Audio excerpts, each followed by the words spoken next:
Comme j'ai évoqué au début de l'émission, le président chinois Xi Jinping a prononcé un discours jeudi soir lors du 13e sommet des BRICS. Avez-vous suivi ce discours et quels en sont les points forts, si oui? Bon, en fait, oui, j'ai suivi un peu.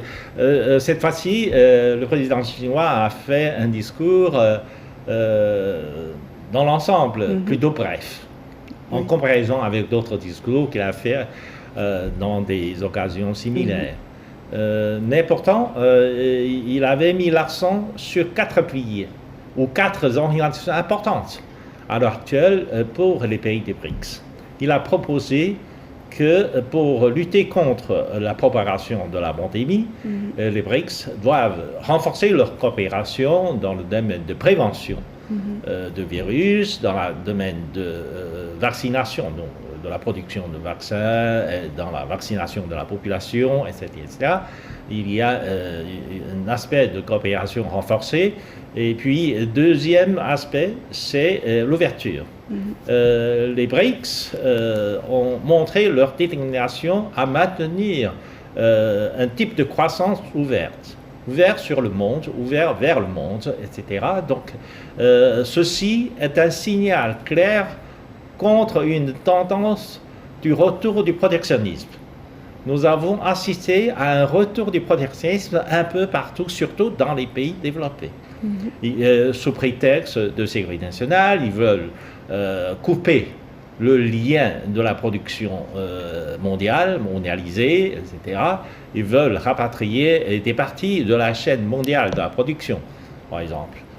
Tout cela est perçu par les BRICS comme un signal du retour du protectionnisme. Donc, ils sont contre.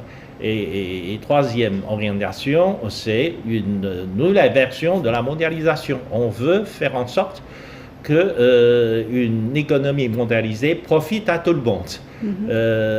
C'est la manière de corriger et de gérer la mondialisation, non pas de décomposer ou de complètement détruire la mondialisation. Ce n'était pas l'objectif de la BRICS.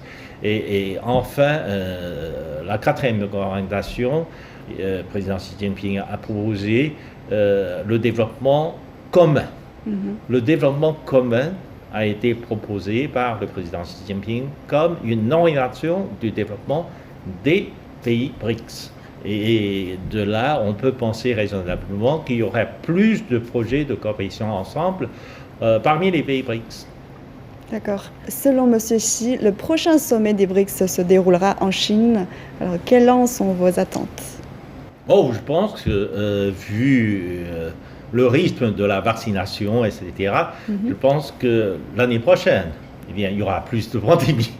Je pense que normalement, le virus sera plus ou moins calmé. Donc, et à ce moment-là, je pense que l'année prochaine, les dirigeants des BRICS auraient probablement l'occasion de se rencontrer en personne, donc de parler en face à face. Et ils auraient l'occasion de montrer au monde l'unité des pays BRICS dans le développement du monde. Et les BRICS auraient le moyen de montrer face à face, ensemble, au monde, que finalement les pays émergents sont prêts à diriger l'économie mondiale vers un avenir plus brillant.